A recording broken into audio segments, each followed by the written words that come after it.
All right, thank you, ladies and gentlemen. We're ready to resume. Mr. Guy. Thank you, Ron.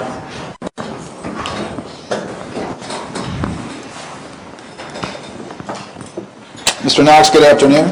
Good afternoon. I want to turn first to your the little diagram that you just did there on the easel. You would agree with me, sir, that your opinion that the rear passenger door on the Dodge Durango was slightly open, you would agree with me that that is based on a number of assumptions, correct? It is, yes. For example, in your diagram, you had the cars perfectly parallel to each other, right? Well, I don't know if on that diagram they were that good, but yes, basically that's the assumption. That's right. But if the Dodge Durango was angled either way, less than perpendicular to the sidewalk in front of it, that would affect the trajectories, right? It would affect the trajectories. It doesn't change the fact that the door has to be open.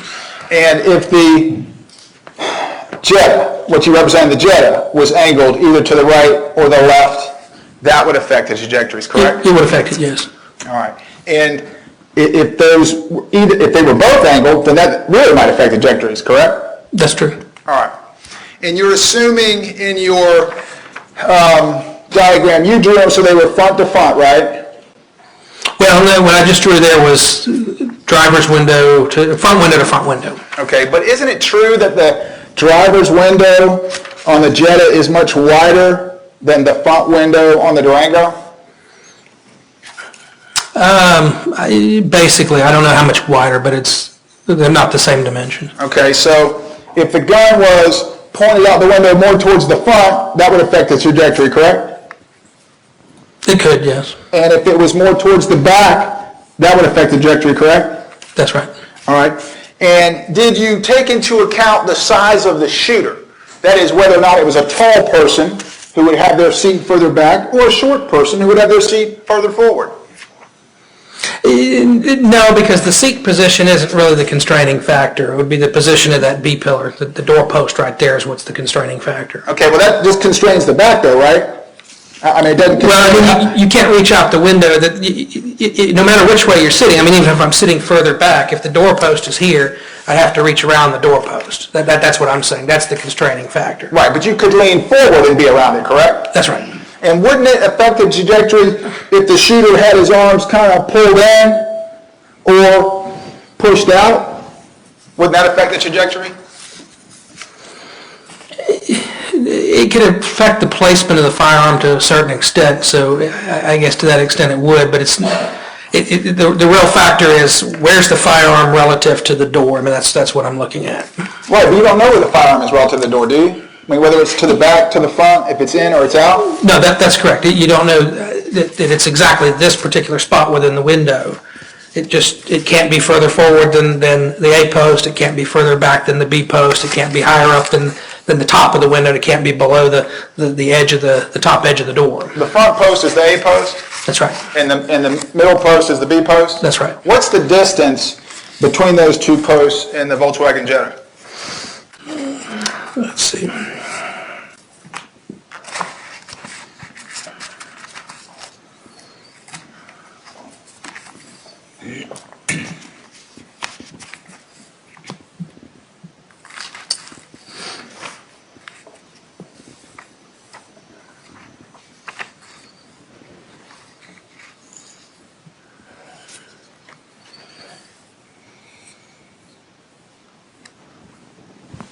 It's at the bottom edge of it. It would be roughly about 40 inches or so. Okay. And would you agree? It's probably a little bit less than that. And would you agree with me that in an instance like this where the cars are relatively close together, 40 inches forward or back could make a tremendous difference on the trajectory? Well, I don't know that I would characterize it as tremendous. I mean, again, the outcome still doesn't change. It's the question is how far is the door open? You move the gun forward or back, it changes how open the door is, but in any position, unless you put those vehicles a good distance apart from one another, the door is open to at least some extent. And you already talked about the distance between the two cars affects the trajectory, correct? That's right. And you don't know how far apart they are, or they were, or do you? No, like I said, the maximum if you keep them within the parking spaces, it's about 6.5 feet, and then the minimum could be anything less than that. So you would agree with me that each of those factors that I just went through could affect the trajectory of those gunshots? That's right. And then any combination of those factors would affect the trajectory of those gunshots? That's right. Did you consider the injuries to the deceased in this case? I did, yes. Okay, and you reviewed the autopsy report? That's right. Correct?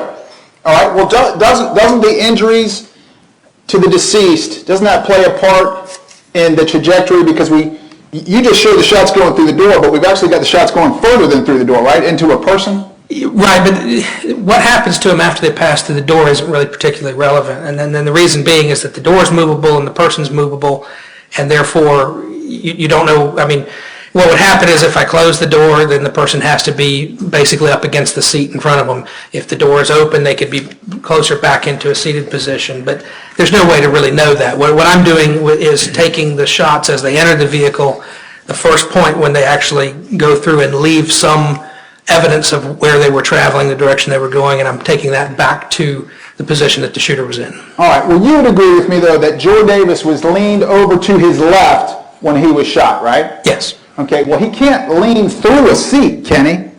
Objection argumentative, Your Honor. Overruled. No, he can't lean through a seat, but he wouldn't have to. Okay. I mean, leaning can be leaning anywhere within that back seat area, so he could be leaning across the back part of the seat, the front part of the seat. There's any number of combinations. That's right, and I think you just said for the door to be closed, he would have to be leaning forward and to his left, correct? Well, he'd have to be leaning to his left. I mean, not really necessarily leaning forward. I thought you showed us in the diagram where when you put the lines through that the person would have to be forward in their seat, right?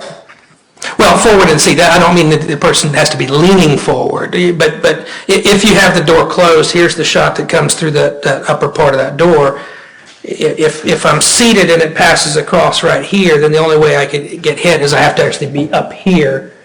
That would be the front of the back of the front seat would be right in front of me, and then I'd have to be leaning this way. So if the deceased, in this case, was leaning forward to his left using the front seat as a shield to try to block himself with a gunfire, that would account for the door being closed?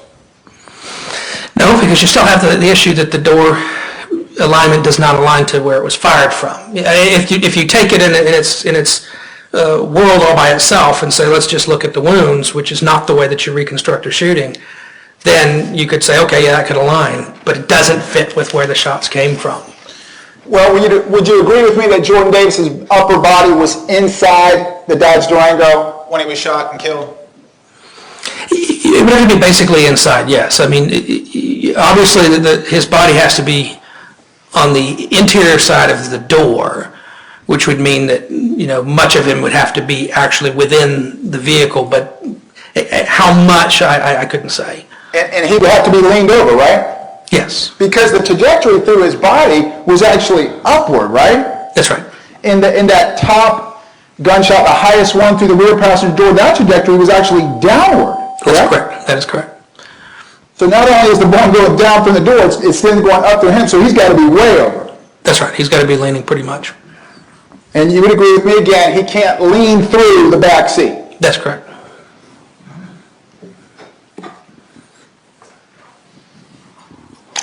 You can't even say whether or not Jordan Davis's feet were outside the car at the time he was shot, correct? Right, that's right, because nobody would be able to do that from just the bullet wounds, because what you have is the alignment of the torso for that particular shot, the alignment of his upper legs for the other shots in the groin area. But what the rest of his body is doing, his arms, his head, his feet, there's no way to tell that. All right, so you agree that Jordan Davis's body is inside the car when he's shot, correct? If you're referring by body, you're referring to torso. That's right. Pretty much, it'd have to be at least a good bit inside, but not necessarily entirely, but a good bit. And you also said you can't say his feet ever hit the ground, right? That's right. All right. Well, didn't you write your report? Do you have your report with you? I do. Did you write in your report on page 20, paragraph 1135, the first 3 gunshots struck the right rear door as Jordan Davis was attempting to get back in the vehicle? That's correct. Okay, well, doesn't that assume then that he was outside the vehicle? Well, he has to have been at least partially. Now, I can't put his feet on the ground. I can't say that he's standing on the ground and then he's climbing back in, but you have to be at least partially out just to open the door and to get into this position, because if he's leaning this way and he gets hit, as you pointed out, you can't go through the seat, which means he's now got to be further forward on the seat in order for that to align. So he'd have to be at least partially out, but I couldn't tell you where his feet were. Well, what part of him's out then? You mean like his arm, like to open the door? Your Honor, asked and answered. Overruled. I would say that at least part of his torso would probably be out or just getting back into the vehicle. But he'd have to be towards the edge of the seat. Again, I mean, you pointed out, he can't go through the seat. So if he's leaned at that angle and it's aligned, then that means he's forward on the seat, doing something like this, as opposed to being sitting back in the seat. So what part of his torso was outside the car? Well, again, I couldn't tell you exactly how much of the torso, what part of it is out, because as you've pointed out, there's a lot of combinations of variables that have some variants that we can't account for. But you wrote in your report that he was getting back in. That's right. I mean, that's my opinion. That's what I believe.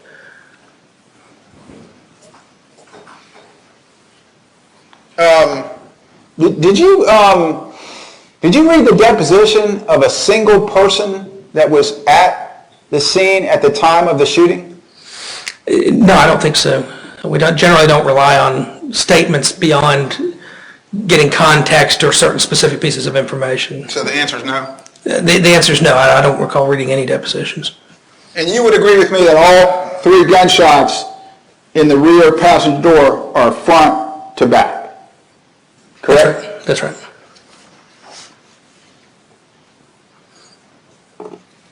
And you certainly don't think that Jordan Davis's door was fully open at the time of the shooting? No, I don't see any indication that it's fully open. It would be somewhere in between fully open and closed. Okay, so if it was closed, partially closed, would you expect, if I'm sitting in the seat and here's the door partially open, okay, wouldn't you expect that if he was to try to get out, he'd turn his body this way, his chest to the door? I couldn't answer that. I don't know which way he would get out. But that wouldn't be consistent with the shots to his body, would it? Well, I can't tell you. See, realize that when you're talking about gunshots, you're getting a slice of time. The time that the actual shot is fired, there's a slice. It's like taking a photograph of the crime scene at that instant. And then you have another shot fired, you get another photograph. That doesn't give you the picture in between. It's not a rolling video where we can go back, reconstruct it, and tell you from start to finish what happened in every frame. Just those time slices. So, I mean, he could have gotten out facing this way, turned around to get back in, and then been aligned with it. I couldn't tell you that. All right, well, you actually timed those three shots, though, didn't you? Yes. So tell the jury how far that time slice is from the first shot to the third shot. The first shot and the third shot, they're within a half a second. It's about 0.47 Okay, seconds. so your time slice is pretty small for all three shots. That's right, but it's only that slice when those three shots are fired. What he was doing immediately before, what happens after, that is not accounted for in terms of physical evidence. Right, but as far as the shots that went into his body, you would agree with me those were the first three shots. That's right. All right, and you did actually go out to the warehouse, and that's a secured warehouse, right? That's correct. Yeah. Okay, it's secured by JSO? That's right. Even when you worked there? That's right. All right. And you looked into the Dodge Durango, right? That's right. Did you see any evidence of a firearm, ammunition, a holster, a gun case, anything in that car? No. Objection on outside the scope.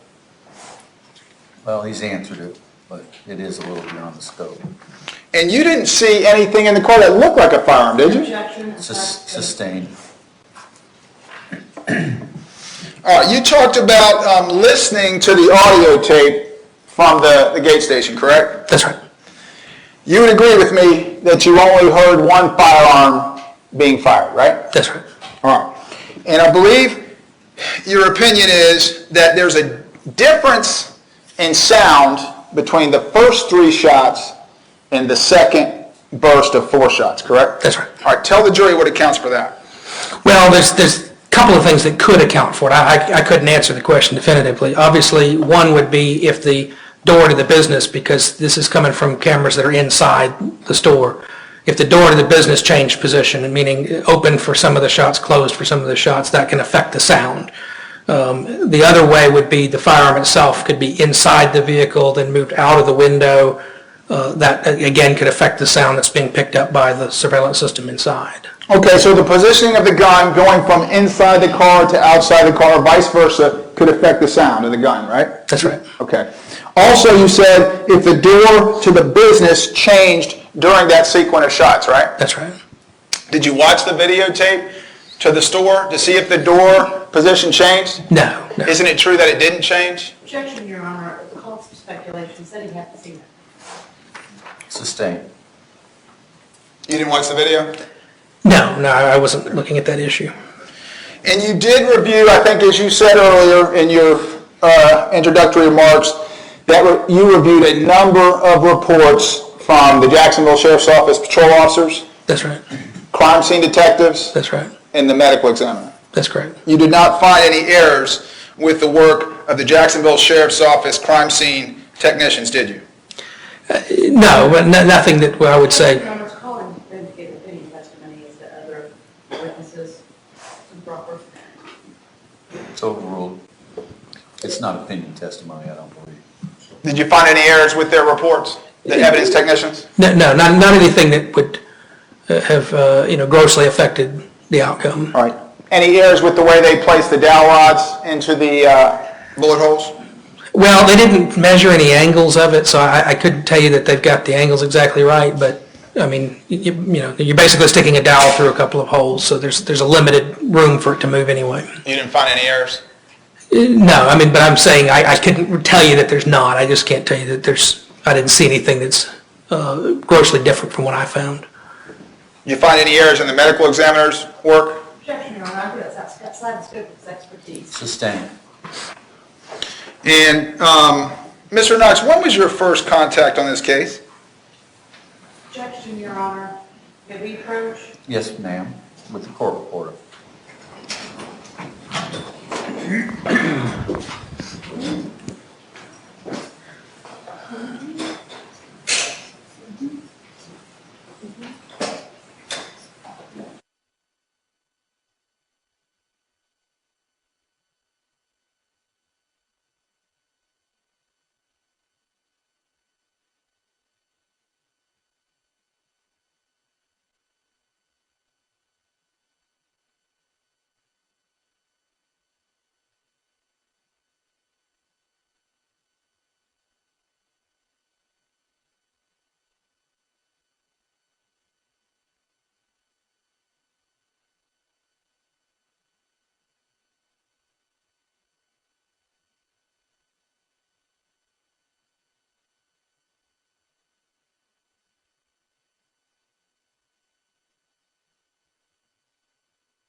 Do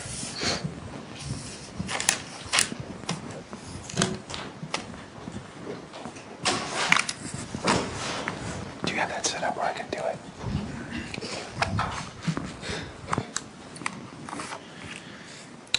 Objections overruled, Mr. Guy. Why don't you repeat the question? Thank you, Your Honor. Mr. Knox, when were you first contacted regarding to do work on this case? If memory serves me, it was around April or so of this year.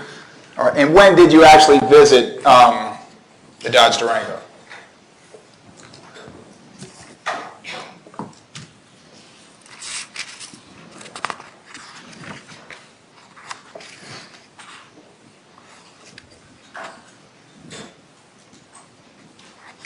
July 22nd of this year. Okay. And I apologize, I should have asked you this a moment ago.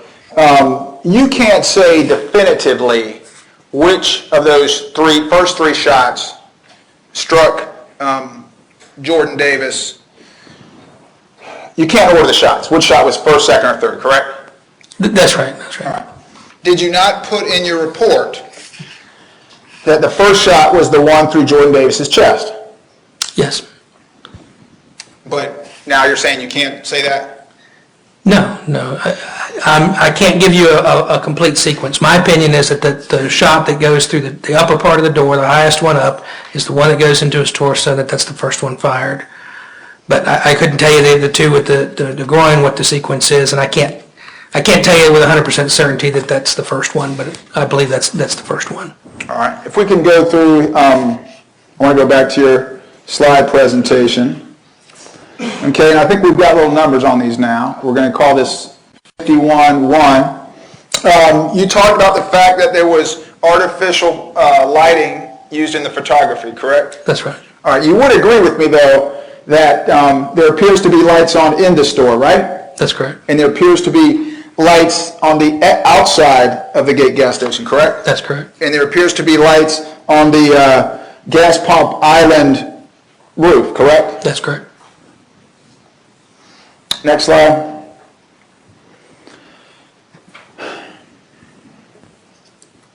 And the next slide.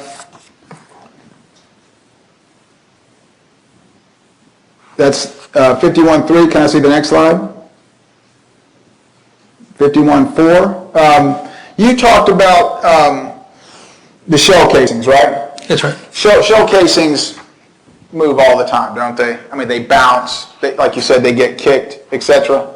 That's right. That's So right. can we glean anything from the location of the shell casings in this case? Well, just generally. I mean, like I said before, you can't say that the person is in exactly this location based upon any of that. What it does show is that these two parking spaces is where this happened. These didn't get here from a shooting occurring somewhere else in the parking lot. All right. Can I go to the next slide? And the next? And the next? All right, I want to look at 51-7.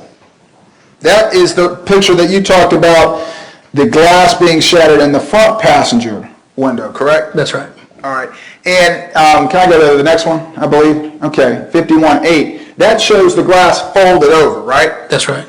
Did you ever fold that glass back up to determine how close it was to the top of the door frame?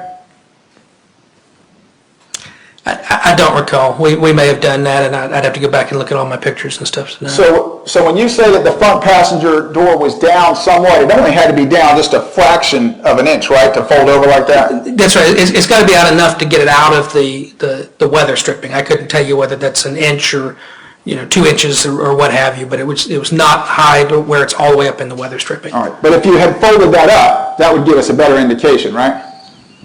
Perhaps I may have done that. There may be pictures of it. The sheriff's office could have done that as well. My question was, did you do it? I've said I don't recall. I'd have to go back through all my pictures to Can I go tell to the you. next slide, please? All right. In the rear window, the rear passenger window, is your opinion that it was all the way down or partially down or what? Well, there's some glass that's sticking up, so there has to be probably a little bit of the glass at least that was above the top of the door, but I couldn't tell you how much. It's just that it's not to the point where it's up, say, in comparison to front window. It's not up that high, because you'd see that glass would either be still in the window in some form, or it would be inside the car or on the ground outside. Isn't it true that there are glass particles inside the car on the seat? There are, but there's not enough quantity to account for that entire window. So it was up somewhat? There's some glass there, yes. If we can go to the next slide. And the next slide. What significance is it to you that there's shell casings outside the car? Well, it just shows that the firearm, for at least those shots, is not inside the car. It has to be outside the car. And do you know how many shell casings were outside the car? I'd have to go back to the diagram.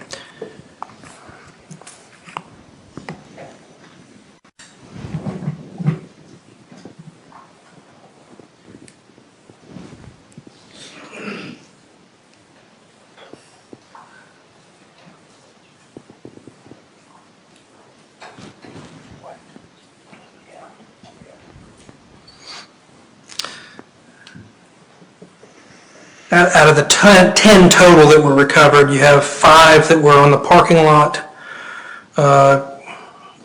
There's 1 that was on the left front floorboard of the Jetta, and then 4 that were on the windshield. So 9 outside the car, 1 inside the car. That's right. Would that not also be an indication that the gun moved during the shooting from inside to outside or outside to inside?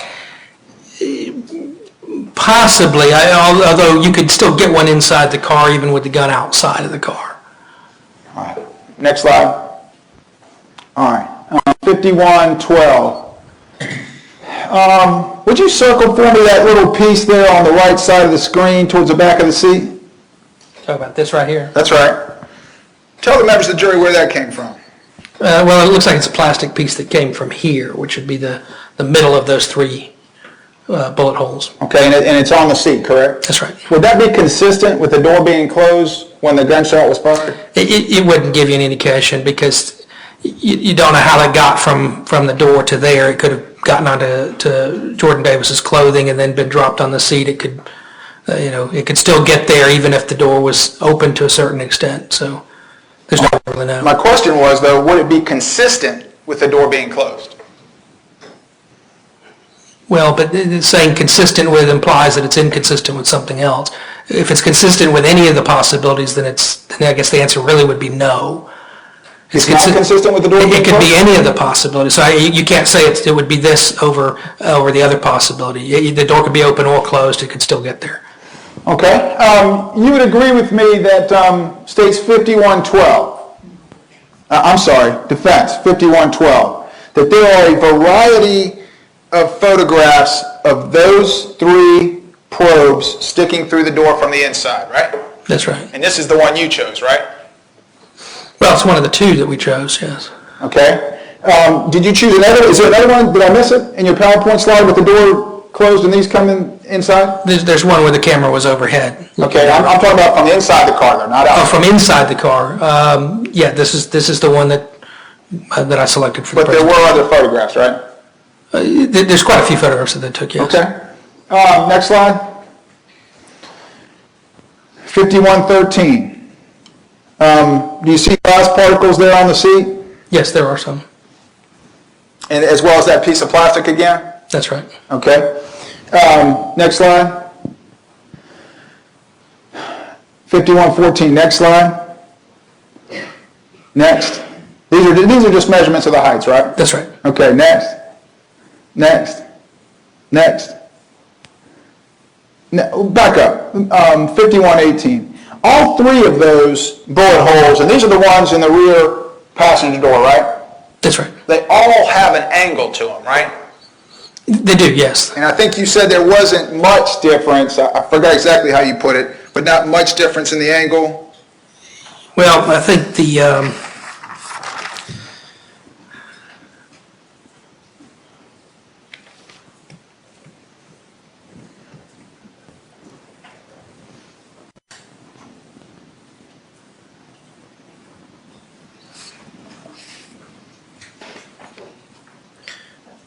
4, 5, and 6 have angles of 75, 73.6, and 79 respectively. So a little bit of difference, but they're all in that range. So none of those 3 shots is straight on, right? That's right. Okay, next slide. Next. All right, 5120. Incidentally, you see that thing sitting underneath the seat? Yes. What is that? If you're referring to that, it's a camera tripod. Does it got little plastic white cap? It looks like it has little rubber white caps on the end. Am I right about that? That's right. What you're seeing is the feet of the tripod. Right, and they have little rubber tips on them? That's right. Okay, they're not like hollow, right? It's solid. That's correct. Okay. Did you do anything with that tripod at all? No, other than what you see in the photographs. You photographed it? Yeah. All right, next. Next. Next. And that 5123, I'm looking at, will you circle for me gunshot number 6? I believe this one is number 6. That's right. I'm not positive. Okay, and that demonstrates the downward angle of that gunshot, correct? That's right. All right, next. Now, I want you to circle for me the dowel rods going into the car on gunshots 4, 5, and 6 as they are inside the car. Yeah, you talking about this part up here? The very top left corner. Right. Be those 3 there. From that angle, doesn't it look like the rods are going further back into the seats? No, I mean, they're across the front of the seat. They're not anywhere near somebody that's seated in that right rear. Well, I guess my point is, would you agree with me that photographs taken at different angles can give different perspectives? Oh, yes, and that's, I mean, part of taking your photographs is to take them with what we call non-perspective. Make sure that you're taking stuff straight on and not at skewed angles. All right, next photograph. And that's your diagram, right? That's right. Okay, did you go out to the scene and measure those spaces? No, what we did is a scale diagram from an aerial photo and then measure it from... So from an aerial photograph, you were able to get a difference of 10 inches? Yes. Okay. Next. All right, is that it?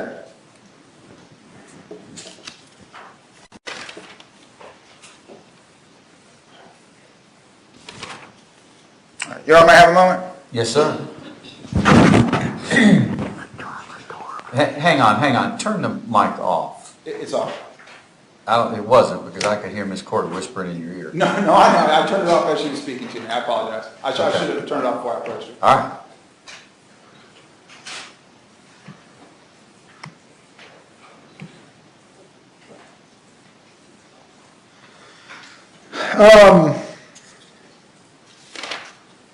You mentioned that you were paid for your work. That's right. Do you know how much you're going to be paid? The amount that I gave earlier, which is, I believe it's $6,500, was the total amount for everything. Total amount by the defense, right? That's right. All right, but you did provide a deposition or two to the state, right? Oh, that's right, yes. All right, tell the members of the jury how much you billed the state of Florida per hour for your deposition testimony. Well, I'm billed out at a rate of $350 an hour for testimony. Thank you, sir. Ms. Hanania?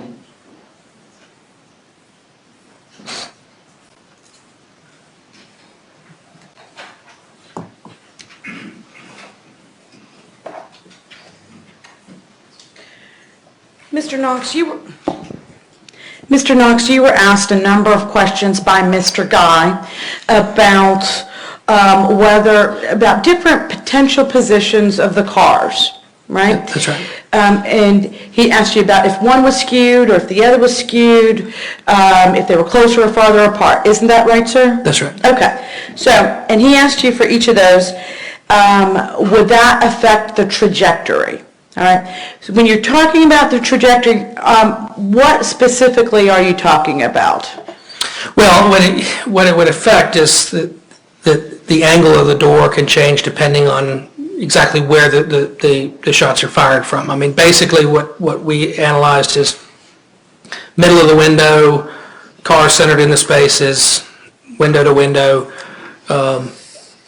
But obviously, if you move the gun further to the front of the window, to the back of the window, it moves stuff a little bit. Okay. And when you say that it could affect the trajectory, do you mean that it could affect how much the door was open? It could affect how much. It would still be open, but it could affect how much. It could change the angle slightly. So when you said to Mr. Guy in response to his questions about affecting the trajectory, that it would not affect the ultimate outcome, what did you mean by that? That no matter which way you move stuff, you're still in, the back door has to be open to at least some extent when the shots go through that back door. Now, you said that you were primarily looking at the bullet strikes to the car as opposed to what happened to the bullet strikes after it entered the car. Why are the bullet strikes to the car the most reliable indication of the angle or trajectory that the shots entered the vehicle? I'm just going to get that one question. Sustained. Maybe you can rephrase it. Sure. Why are the bullet strikes to the vehicle, let me say this, are the bullet strikes to the vehicle, in your opinion, the most reliable indication of the angle or trajectory? Yes. Why? Because that's the first thing that the bullets encountered. Whenever we do stuff, when I teach it, when anything that we do with shooting reconstruction, the first thing that the bullets encounter is what you want to work from. Because once the bullet encounters something, it's going through sheet metal, it's going through potentially stuff that's inside the door, plastic door panel, and then when a bullet hits a body, it can hit bone and do things that change its direction. All those things begin to add up and have a greater and greater effect. So you're going to lose accuracy as you move past that first impact point. What we're interested in is first impact point, what's the trajectory, the direction it was traveling, and then we take that back to where the shot was fired from.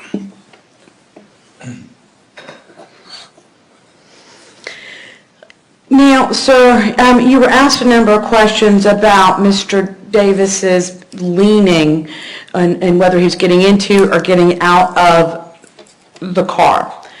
And you said something about this is a time slice. Can you say with any certainty whether or not Mr. Davis was getting into or out of the car at the time that the bullet struck the vehicle? No, what you have is that obviously that at that moment when the shots strike, he has to be in some position leaning in that aligns to the holes through the door. The door lines back to where Mr. Dunn was firing from. So, that's what you can say. What's happening at that time slice. And are there a variety of body positions that could account for him leaning in, aside from him being inside the car, or no? There's a variety of positions. I mean, you could be leaning, climbing back in. He could be leaning in the vehicle. He could be, inside, having, gotten to the door and then leaning back this way. I mean, there's a variety of positions. And does any of that ultimately change what you call the ultimate outcome? No, because on the question of what's the position of the door, it comes back to the trajectories through the door. What happened to the bullet after it went through the door and the position that he's in is not relevant to that.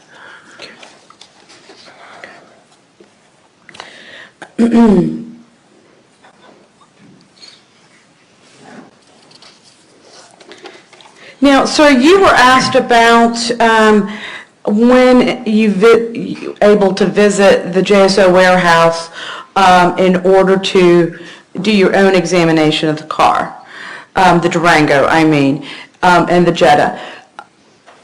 That JSO warehouse, is it a secure warehouse? It is.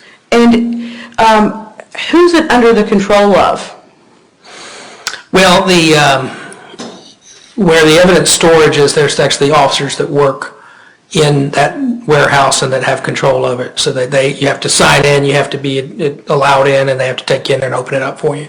Could you have walked into that warehouse anytime you wanted in order to examine the Durango? No. Who was present at the warehouse during the time that you examined that Durango? Well, with me, I had my associate, Mike Laporte, who was assisting me, and then also Mr. Guy was there, you were there. I think there were a couple other people from both offices that were there. Was Detective Musser also present? Yes. Now, you were also asked about the lighting, sir. Even for all of the photographs that were taken at the scene, is it clear to you that some type of artificial lighting was used by JSO in taking those photographs? I believe so. I mean, the standard practice would be that as you're photographing and documenting, you're using flash photography in order to be able to see what's there to take the picture.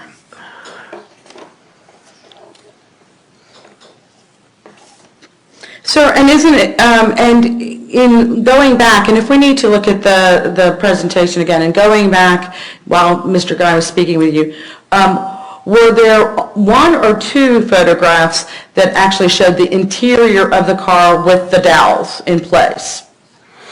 There were two. There's the one that was taken as kind of a shot across the seat where you're looking at them sort of coming at the camera, and then there's the one from overhead where the camera is basically inside the car but looking straight down over them. And is there anything about the multitude of questions that Mr. Guy asked you in terms of inside the car or outside the car, inside the window, outside the window, that changes your opinion about whether or not the rear passenger door on the Durango was open? No. And if I may have 1 moment, Your Honor? Yes, ma'am.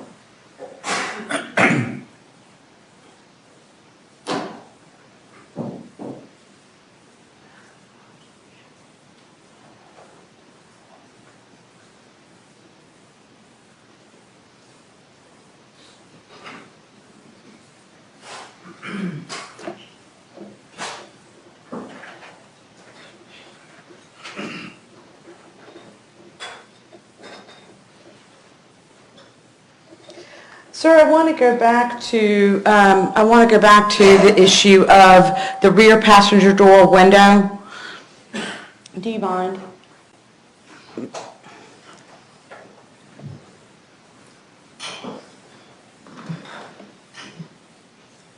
I may just have one brief moment, Your Honor. Yes, ma'am.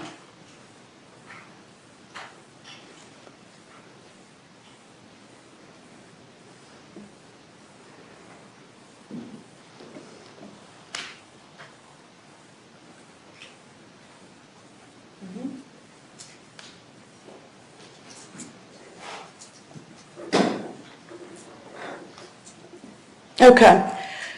And I'm sorry, I believe that that's 51.9, Mr. Knox. If you've got a closer view, is that correct? Am I reading that right? Yes. Okay. Let's talk about the rear passenger window for a moment, sir. Can you say definitively, based on the condition of the rear passenger window versus the front passenger window, that the rear passenger window was in a much different position than the front passenger window at the time that the shots were fired? Yes. Okay. Now, sir, if a bullet had struck that window instead of the rear passenger door, would that mean that the window is completely gone now? Is it obliterated? No, it doesn't. It would either still be somewhat intact in the frame, or the glass would be either on the ground outside or inside the vehicle. And by that, I don't mean a couple fragments of glass. I mean all of that glass. It would literally be handfuls of glass. Okay. And let's assume for the moment, sir, that there perhaps is tint on the rear window as there is on the front window. If the window had been up to any degree, say halfway, would it not look in the same condition as the front passenger window? It would be something similar to that, yes. Based on the lack of glass on the interior of the car and the lack of glass that's documented at the crime scene, what can you say about how low that window is open at the time that the bullets are fired through the door? Again, it would have to be pretty low. I mean, the more you raise it up, then you have to count for where that glass goes. So that glass would end up either on the ground or inside. So the more we raise it up, the more glass there is that should be found on one of those two places. Okay. And there were just slivers on the interior of the car. Would that be fair to say? That's right. Okay. And when you were asked about the measurement of the parking space, you indicated you took scale photos from an aerial photograph? That's right. Okay. And how does that work, and is that a mathematically acceptable way in order to get those measurements? Yeah, absolutely. I mean, it's used in surveying and stuff. You have an aerial photograph, which in this case what we use is the city of Jacksonville actually has aerial photographs that are non-perspective. In other words, straight down pictures of the entire city. You take one of those photographs and you use long reference measurements from within the photograph. So when I say long, I'm talking, we're not talking a few, 100 feet. I'm talking 1,000 feet if we can use it. We use long measurements, scale the photograph in our diagramming software, then you just trace everything, and then you're able to have a scale diagram of the scene. And sir, when Mr. Guy asked you about how much you charged the state for your deposition testimony, would that be the same rate that you would charge in any case, even if, say the defense had hired you in a case where you were working for the state, would that be the same rate? That's right. I have nothing further, Your Honor. May he be excused? Yes, Your Honor. Mr. Guy? Yes. Thank you, sir. You're excused. Thank you, Your Honor. Defense's next witness. Randy Berry, please.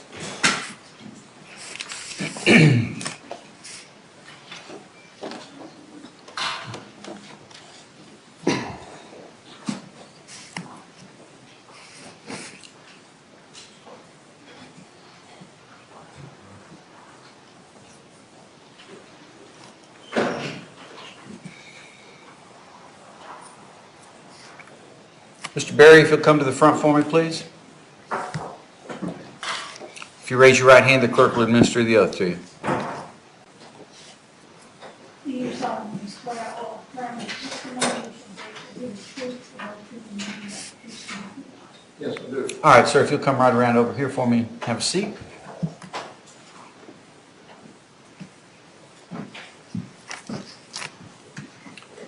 And you can adjust that microphone as you need. Be sure and speak directly into it loudly enough so everybody can hear you. Mr. Carlisle. Good afternoon, sir. Can you introduce yourself to the jury? Repeat, please. Can you introduce yourself to the jury? Yes, my name is Randy W. Berry, And can you spell your last name, please? B-E-R-R-Y. And how do you know Michael Dunn? I've known Michael Dunn for probably 15 years or so mostly through flying and airplane activities, as well as shooting and recreationally and socially. Do you remember the exact year that you met Mr. Dunn? I couldn't remember the exact year. Okay. Do you live in a particular community? Well, I used to, yes, a flying community where we all live together. Mr. Dunn's family and my family, as well as others. Can you give a brief description of that community for the jury? It's kind of like a golf cart community, but instead of playing golf, we all have airplanes and hangars, and instead of golf carts and living in a community, we have a hangar and a runway. We take off and use that for our own activities. And do you know about how many houses are in that community? I believe there were 68 at Airwakers. Okay. And prior to November of 2012, did Mr. Dunn's parents also live in that community? Yes, they did. How would you characterize your relationship with Mr. Dunn and his family? I treat them in the highest friendship regards. Okay. Would you also consider Mr. Dunn a friend? Absolutely. Did you instruct Mr. Dunn on how to fly planes? I was his mentor through the flying process and helped him all the way through his private pilot's license as well as aerobatic training. And do you recall when you began that training? I'm guessing 6-7 years ago. Was your relationship with Mr. Dunn simply instructor-student, or were you closer than that? Oh, much closer than that. We socialized 4th of July outings, skeet shooting, flying for breakfast, and recreationally also. All right. How often would you see Mr. Dunn in your community prior to November of 2012? Weekly. And in addition to flying, would you see him at social events and holidays, things like that?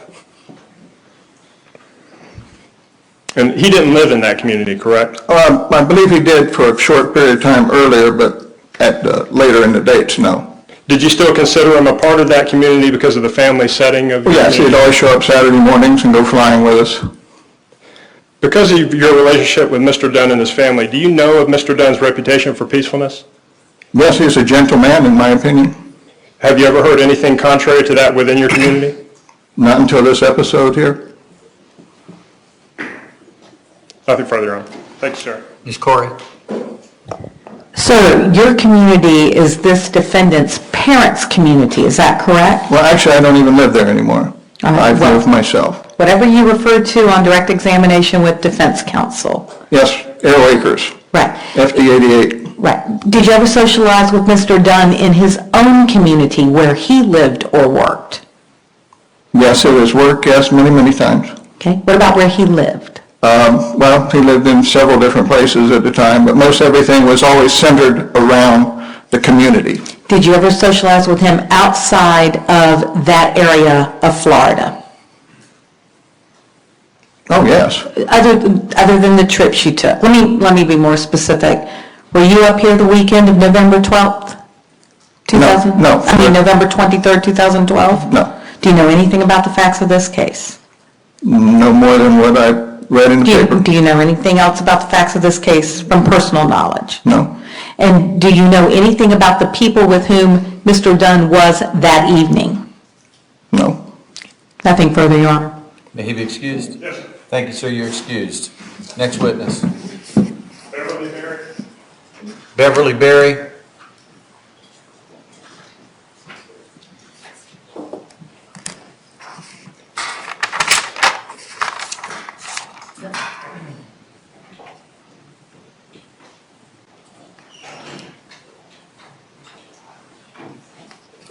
Ms. Berry, if you'll come up to the front, please, and raise your right hand, the clerk will administer the oath to you. Do you solemnly swear or affirm the testimony you give to be the truth, the whole truth, and nothing but the truth, so help you God? All right, ma'am, if you'll come right around this way for me, please.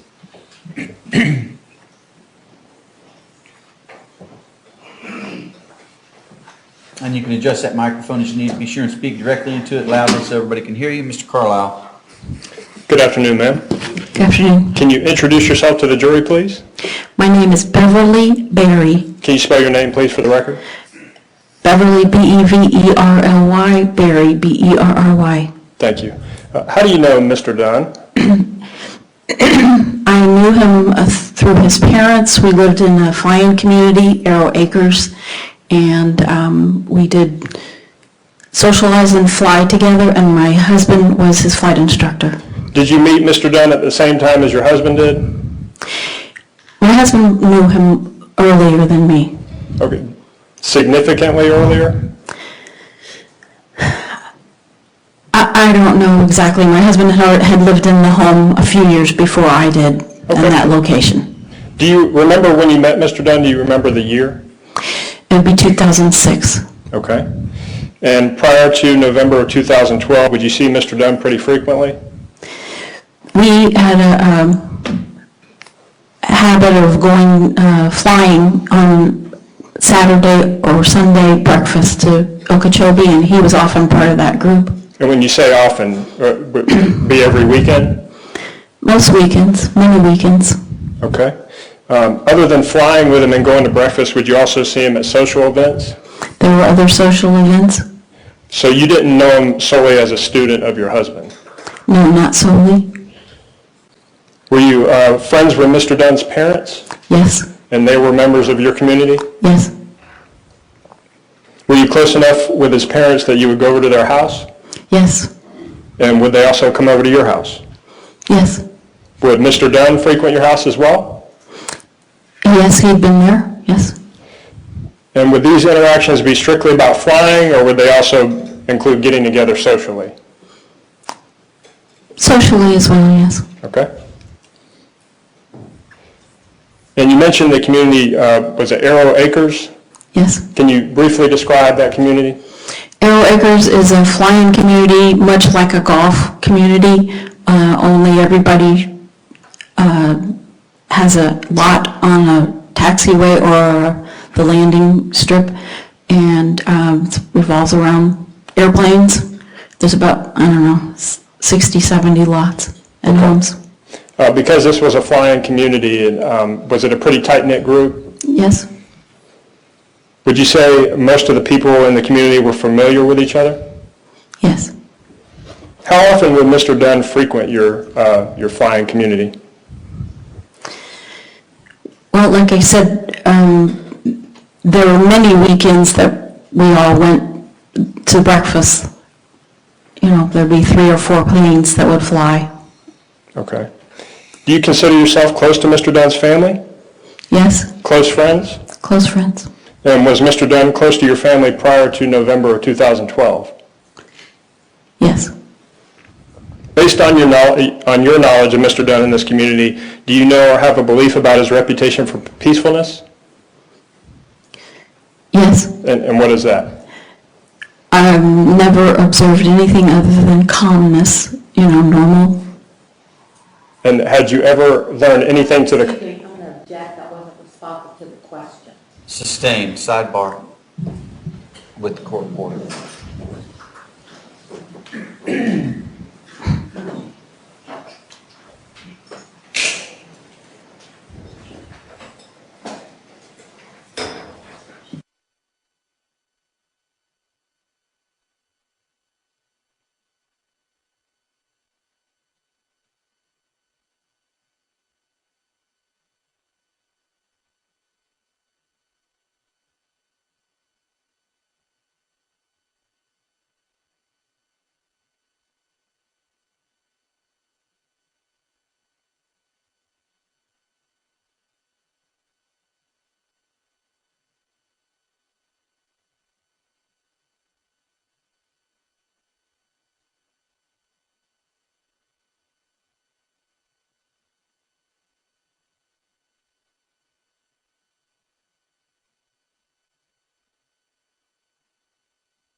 Judge, I don't have any other questions. Ms. Corey.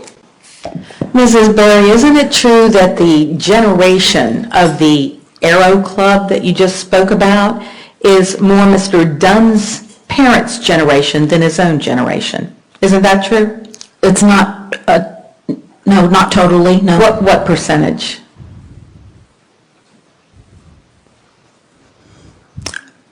I couldn't give you an exact number, but there were younger families also with children, small children. How many of them would be at these socializing events that you said you were attending with Mr. Dunn, the families with small children? I can't tell you a percentage. All right. And how about any families with teenage children? How many of them would be at these events that you described with Mr. Dunn?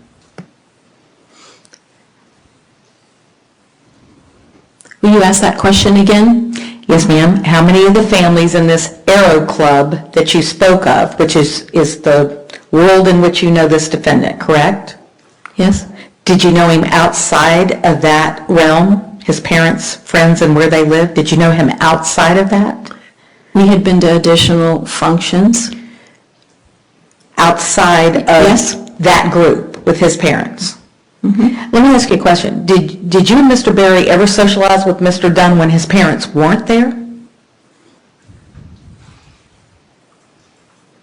His parents were not always there when we flew to breakfast. All right. Were among the other people who were there when you flew to breakfast, what percentage of them were of his parents' generation as opposed to his own generation?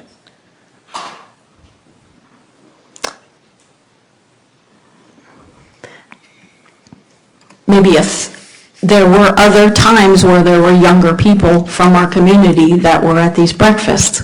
I understand there were times. What percentage of the group that would gather, how many of them were more Mr. Dunn's parents' generation than his own generation? I don't know that we've gotten an answer yet, so we'll try it one more time. Yes, sir.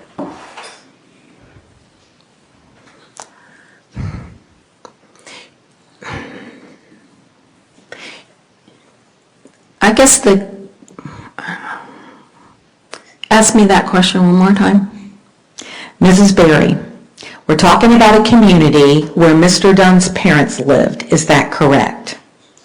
Yes? Okay. Now, of this group that's socialized, on the occasions Mr. Dunn would be with you and you could observe him, what percentage of the group was Mr. Dunn's generation versus his parents' generation? His age versus people, say, 20 years older than he is. It depends on the time and the date. Because there could be some days we had younger people, some people, sometimes we didn't. Was there ever a time when the group was predominantly Mr. Dunn's age or younger? No. And ma'am, you don't know anything about the group that he was with on November 23rd, 2012, up here in Jacksonville, Duval County, Florida, do you?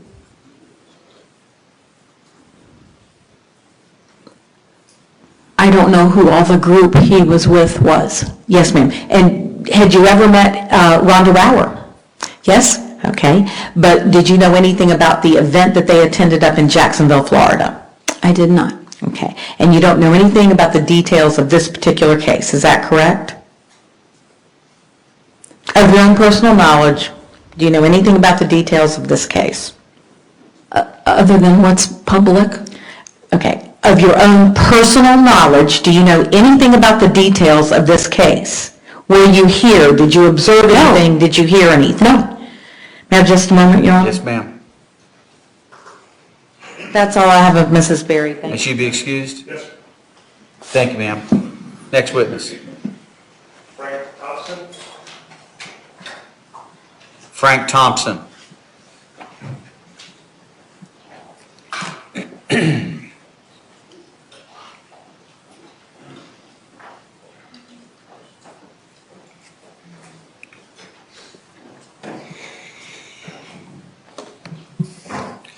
Mr. Thompson, if you come up to the front for me, please, sir. And if you raise your right hand, the clerk will administer the oath to you. Do you solemnly swear or affirm the testimony you shall give shall be the truth, the whole truth, and nothing but the truth? All right, so if you come right around this way for me, please.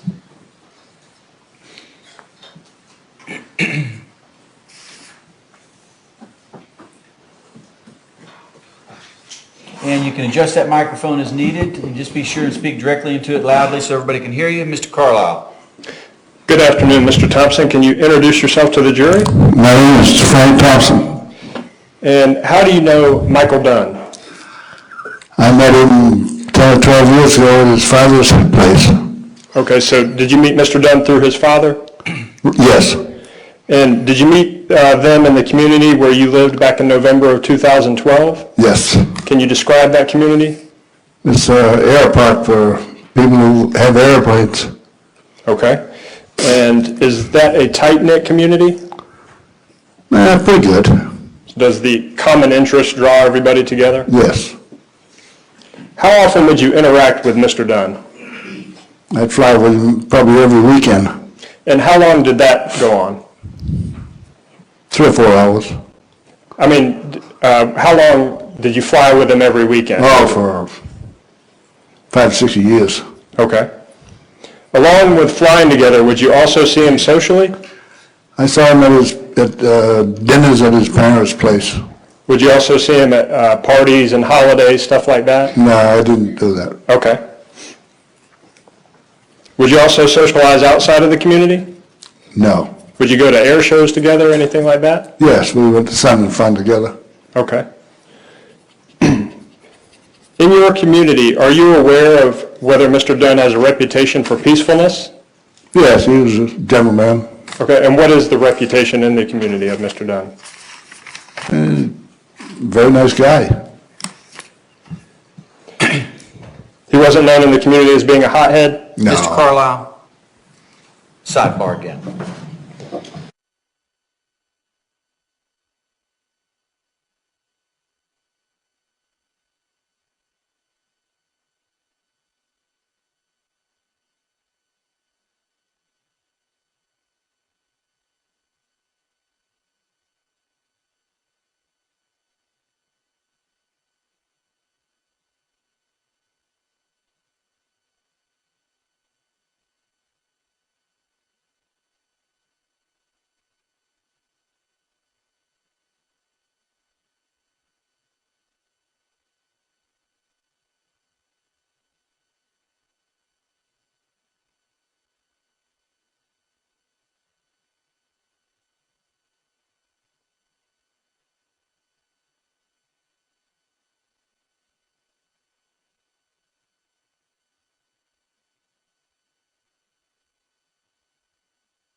Any other questions, Mr. Carlisle? No, sir. Cross. Sir, do you know anything about the facts and circumstances of this case? Personally, do you have any personal knowledge of the facts and circumstances of what Mr. Dunn did on November 23rd, 2012, here in Jacksonville, Duval County, Florida? I was here last year. Sir, do you have any knowledge, personally, were you in Jacksonville No. on November 23rd, 2012? No. Any other questions? No, sir. May he be excused? Yes, sir. Thank you, sir, you're excused. Next witness? Phyllis Austin. I'm sorry, Phyllis Austin?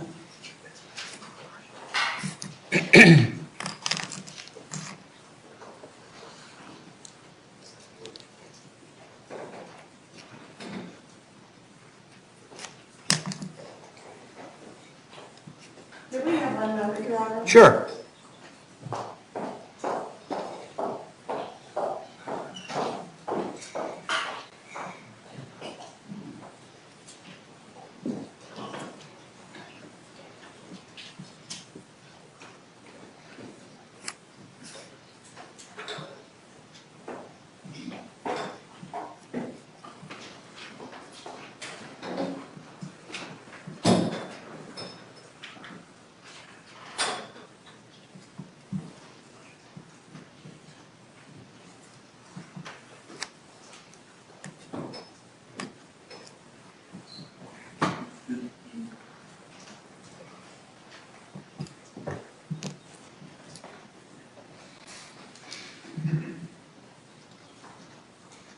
While they're doing that, I think this is the last witness for the day. We've got the short ones that we're trying to get through.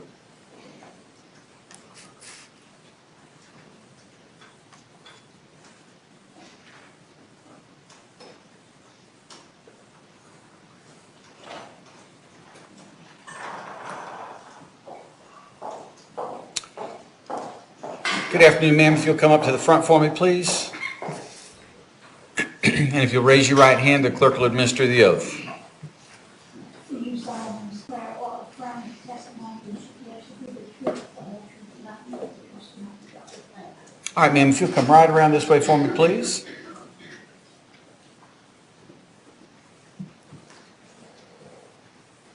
And if you can adjust that microphone as needed, just be sure and speak directly into it so everybody can hear you. Mr. Carlisle? Can you state your name for the record, please? Phyllis Austin, And how do you spell your last name? Austin. And did you recently change your name? Yes. And what was your previous name? Molinaro, Molinaro. Okay.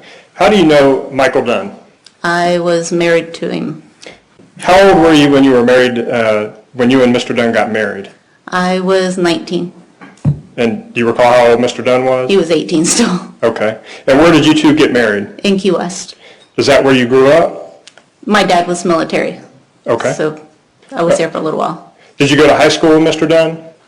No, I went to high school in Key West, but he wasn't going to school when I met him. Okay. How long were you and Mr. Dunn married? For 5 years. And what year did you and Mr. Dunn separate? We separated in '89, but we weren't divorced until '90. All right. And do you and Mr. Dunn share any children together? We share one son, And what's his name? Christopher. And what is his age? He is 25. Okay. Do you recall the evening of November 23rd, 2012? Yes, Was that a special day for you? that's when my son got married, Okay. Where did the wedding take place? in Orange Park. Did Mr. Dunn attend the wedding? Yes, he did. Between the time of your divorce and November 2012, had you had much contact with Mr. Dunn? I think, yes.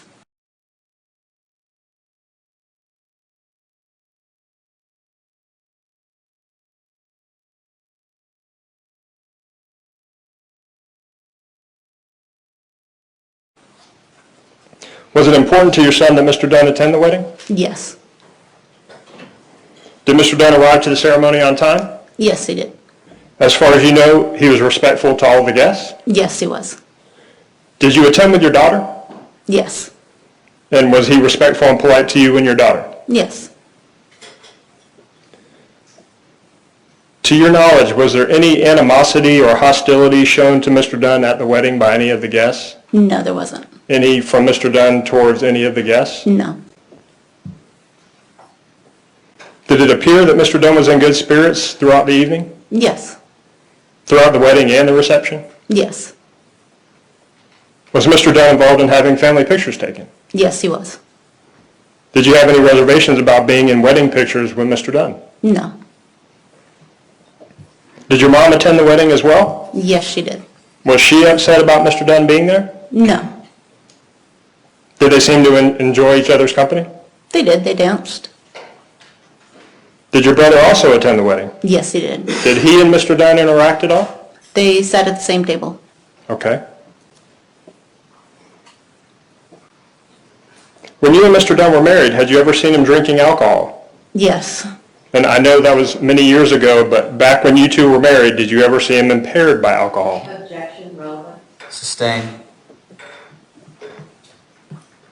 At the wedding, did Mr. Dunn seem impaired by alcohol at any point that evening? No. Objection, relevant. Overruled. Go ahead and answer. No. Was alcohol available at the wedding reception? Yes, it was.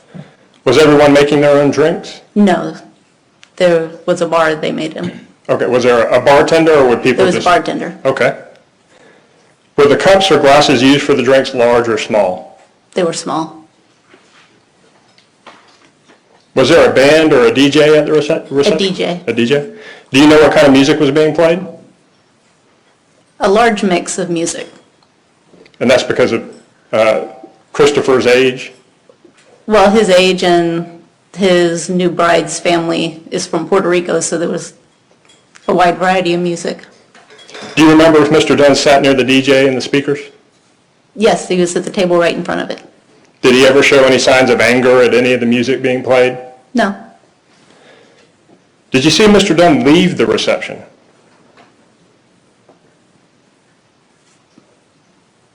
When he Did you was- have any interaction with Mr. Dunn prior to him leaving? I was outside actually when he was getting ready to leave, and we were talking. Okay, so you were able to have a conversation Yes. with him prior to him leaving? Correct. Did Mr. Dunn leave before the reception had actually ended? Yes, he did. And were you aware of why he was leaving? Yes, he was showing me a picture. Ma'am? I'll move on. No is yes. Yes, sir. How close were you standing having this conversation with Mr. Dunn? Within about a foot? Could you smell any alcohol in his breath No, coming from his person? no, Were his eyes bloodshot? no, Was he stumbling around? no, Was he slurring his words? no, Did he make any inappropriate comments? no, Were you concerned that he was going to be driving? no, Did he seem to be in a good mood before he drove away? yes, Now, you and Mr. Dunn weren't enemies, right? no, But you wouldn't characterize your relationship with him as being friends either. not, I mean, there was just no more interaction there once I left. You didn't call each other on birthdays. No. He didn't have a key to your house. No, And did you have a key to his house? no. Okay. One moment, Your Honor. Yes, sir.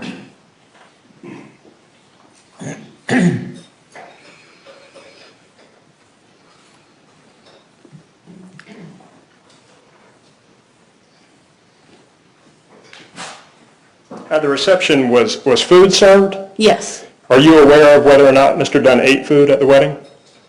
I'm almost positive he did. Okay. And it was a big buffet. It was, All right. Thank you, ma'am. you were, Cross? Yes, sir. Mrs. Austin, is it fair to say you didn't know much about Michael Dunn at all on a day-to-day basis up until you saw him at the wedding?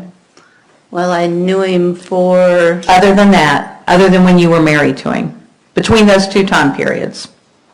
not really. Not really, meaning you didn't know much about him, correct? I knew things he was doing, but I didn't interact with him or know what was going on in his life. Right, and you didn't move in the same social circles he moved No. in? All right, and so you're telling this jury, based on all the questions that defense counsel just asked you, that when Mr. Dunn left that wedding, he was in full control of his faculties, correct? Correct. Knew exactly what he was doing? Yes, Walked with purpose? yes, Spoke with purpose? yes, No issues, right? no issues. You don't know anything about what happened after he left the wedding, is that correct? Correct. Okay. At any time after the wedding and up until, say, 24 hours later on the following Saturday, did Mr. Dunn ever call you? No. Thank you. Nothing further, Your Honor. May she be excused? Yes, ma'am. Thank you, ma'am. You're excused. Let me see counsel at sidebar again with the court reporter.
You want to stay there? All right, ladies and gentlemen, that will do it for today. And again, I want to thank you very, very much for your attention to all the testimony that's gone on today, and as well as last week. We will resume tomorrow at 9, as we normally do. So again, don't discuss the case among yourselves. Don't let anybody approach you. Don't let anybody discuss the case with you. Don't view anything. So far, we've been fine, as I understand it, correct? No outside sources being brought in to cause us difficulties, right? Very good. All right, so that'll do it. We'll watch over your notes, and y'all have a nice evening. We'll see you tomorrow morning.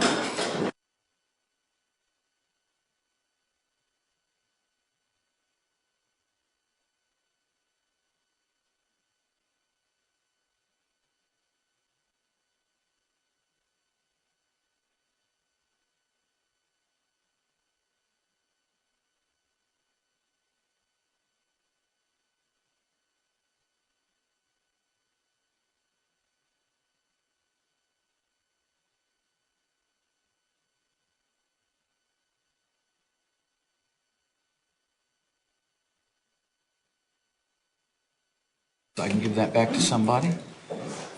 All right, everybody else, you can be seated, or you can exit if you'd like. We're going to go over jury instructions now, which is something that you may care to listen to, something you might not. So if you need to leave, now would be the time. Counsel, you all got the instructions in front of you? I'm holding up here.